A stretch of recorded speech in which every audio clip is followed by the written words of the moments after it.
How to change Samsung high contrast keyboard on Samsung Galaxy S26 Ultra. Let's start the video. First of all, go to App Library. Here, click on Settings app.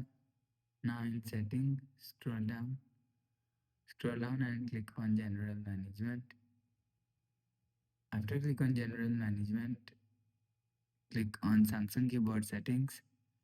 After click on Samsung Keyboard Settings, scroll down and click on High Contrast Keyboard.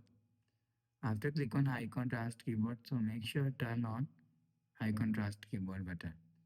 After turn on high contrast button, if you want to change high contrast keyboard, so you will select keyboard from here.